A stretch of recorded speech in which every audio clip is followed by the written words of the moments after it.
Hello, Renee Flamand here still.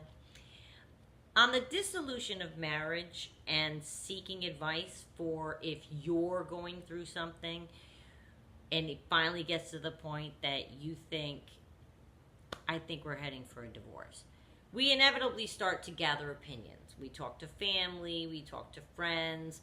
Friends may come to you with trying to get answers on their divorce. So they're starting to gather opinions and information. I think it's natural. I think it's human nature. I really do. We want to know what other people think.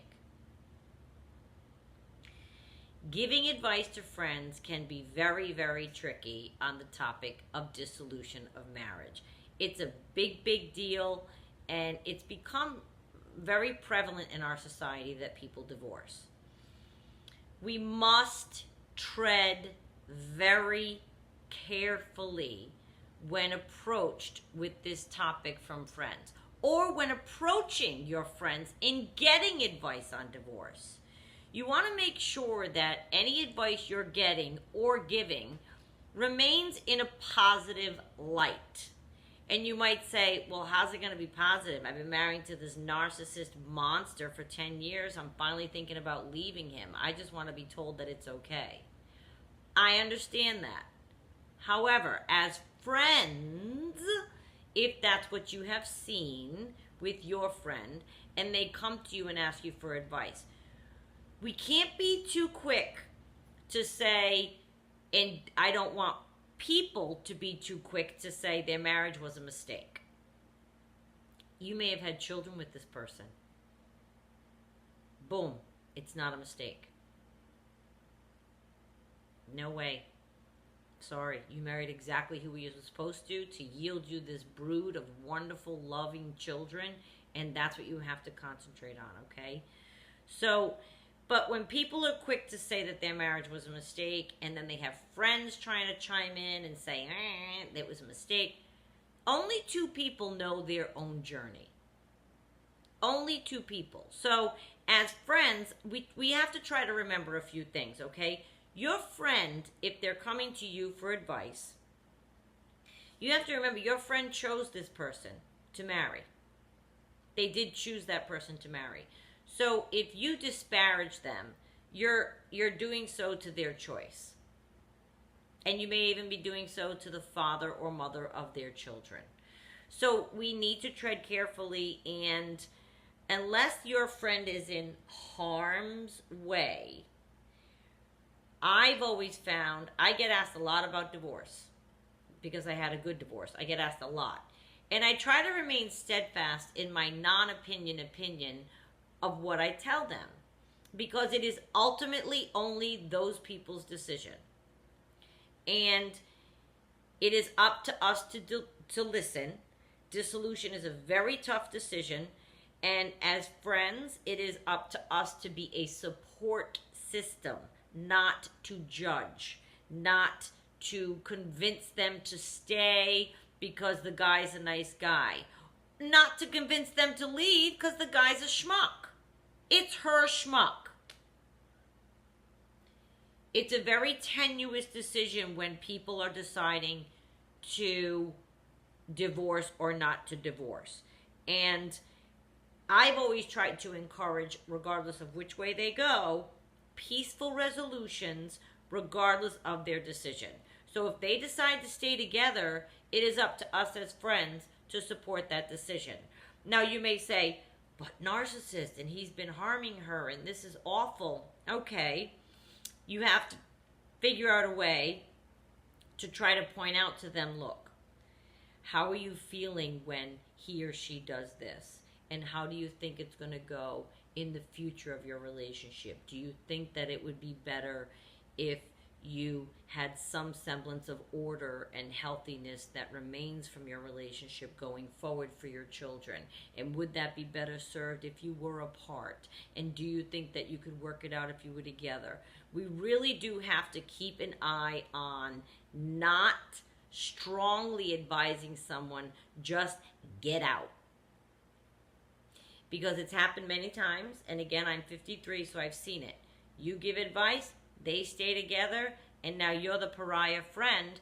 And not only that, if you keep giving advice that's definitive and against the core of what they're ready to hear or do, then that friend may find themselves feeling isolated and alone in that marriage, and they don't feel they can come to you because they feel your advice is going to be this. You always give the same advice. Leave the guy, blah, blah, blah. And I get it. If you see I've only advised one person in all of my years of being asked for divorce.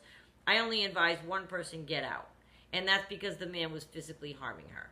I said, get out. That's easy. Not to say narcissistic abuse is not abuse. It's just as bad, I'm sure. Of course, we've learned that. We know that. But to say just get out to a friend when they're not ready will only bring about friction between you and your friend. And I'm not even worried about that because you can overcome that. What I'm worried about is for any person that's in the middle of deciding whether to divorce or not, feeling alone, that they can't go to their friend because when they did go to their friend, they were judged, told what to do definitively without any regard for feelings, history. And again, this is their choice. Even if the guy's a schmuck, he's her schmuck. It's her schmuck. And if the guy's a nice guy and your inclination is to say, well, he's so nice, honey, you might not want to leave him. You know, you're single maybe and you're out there in the world and you want to say, it's not as easy as you think. She may be going through things with her nice guy that are very unpleasant, of which we are not aware. You have to always keep in mind that there are three sides, right? His, hers, the truth. Or hers, the truth. His, the truth. Whatever the pronouns are, there are three sides to every story.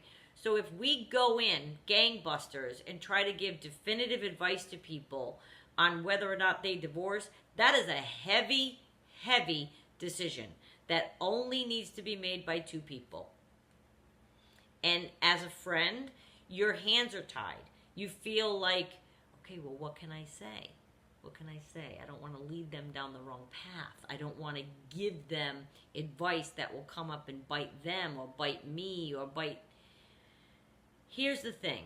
If somebody's at the point that they're starting to really gather opinions about divorce and should I divorce and is it time and I'm really thinking of leaving this person, to remain kind, to remain open to listen to anything that they're saying is what they want from us, to listen.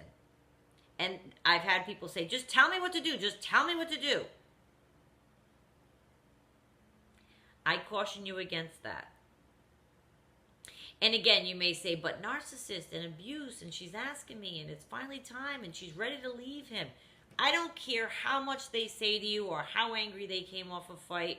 They could go home and that narcissist or otherwise could charm the pants right off that person and boom, they're back in the marriage. You know how it can work. If you're watching this channel and you've been with a narcissist, you know how hard their love bombing can be.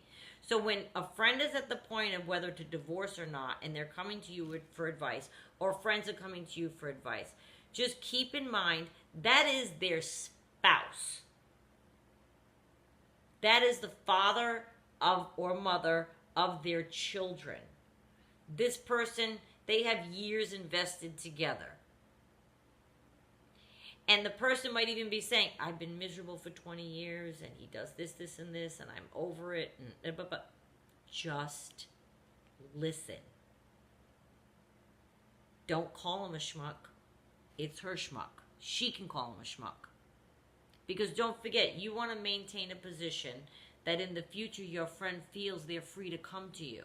You don't want to make them feel, I can't go to that person anymore.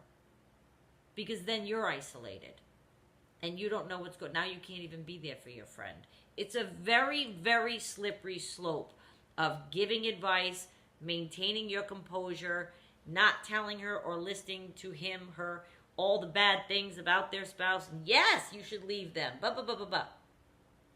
If the abuse is prevalent and they're starting to see it, I think it's okay to agree with them if you see it also. Like, in other words, yes, I did see that he did that last week. I did, yes. But you're just listening. You're just hearing. It's a very tough thing for you to start disparaging their spouse. That could be, again, the parent of their children. That is a big toe on which to step. I wouldn't want anyone saying anything negative about my ex-husband as a father. He's a phenomenal father. And that would have gotten me angry. I didn't really seek advice when I got divorced. I finally just did it. But people do. It's a very natural progression for people to seek out each other's opinions. And I just want to say to friends of friends, when you're getting advice or giving it, please be kind to each other. It is not an easy time for anybody. It is not as cut and dry as you think. It is not as black and white as you think. Nobody knows what's going on behind closed doors or between two people except those two people. You don't really know how good that person might make your friend feel when they're on a good part of their marriage. And maybe the bad is really bad. It is only up to the two people in the marriage. So I encourage us all to be supportive of each other. That is what we need, whether their partner is narcissistic or not. The support is what we all need to give to each other. That's what we need. And that's what I want to see in the world, is that people have a place to go to seek advice, and then they also have a place to just be heard. I think that's the kindest thing that we can do for each other. So don't be so judgmental. That is not what friends are here to do. If you are approached for advice on divorce, or you're approaching someone for advice on divorce, try to filter out if they get a little angry or incessant about your partner. Maybe it's because they've seen your partner mistreat you. But don't let that be your opinion as to whether or not you should leave your spouse. It's a very personal decision, and only you can answer it. That's it. That's it. Only you. You and your spouse. It's nobody else's business. So I just wanted to mention that so that friends going forward, we can all be supportive of each other. That's it.